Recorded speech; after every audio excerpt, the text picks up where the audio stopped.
Last month, my brother Dave decided he wanted to become an animal trainer. He just watched a documentary about dolphins doing tricks, and in typical Dave fashion, figured, how hard could it be?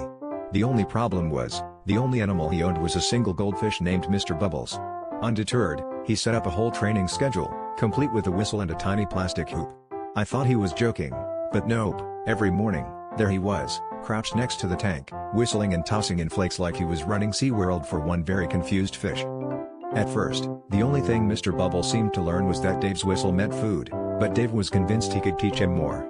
He started trying to get Mr. Bubbles to swim in circles or jump, which, if you've ever observed a goldfish, is pretty much just wishful thinking. The real breakthrough came about a week into training. Dave proudly proclaimed he'd taught Mr. Bubbles a trick.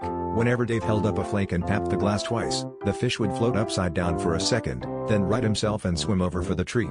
It was, admittedly, kind of impressive, although I think it had more to do with Mr. Bubbles being old, tired, and easily startled. But here's where things got weird. One day, I walked into the living room to find Dave sprawled on the floor, feet in the air, arms tucked at his sides, imitating his fish. "What are you doing?" I asked. Without missing a beat, he said, "Positive reinforcement. If I float upside down, Mom gives me a cookie."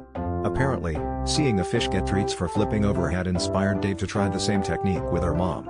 By the end of the week, both he and Mr. Bubbles would flip over at the sight of a snack, Dave in the living room, and Mr. Bubbles in his tank, while Mom stood there, thoroughly unimpressed and refusing to hand out any more cookies. I finally had to stage an intervention when I caught Dave trying to teach our neighbor's cat to play dead by offering it a handful of goldfish crackers. At this point, the only trick he's really mastered is how to fish for snacks, and judging by the crumbs in the couch cushions, he's hooked.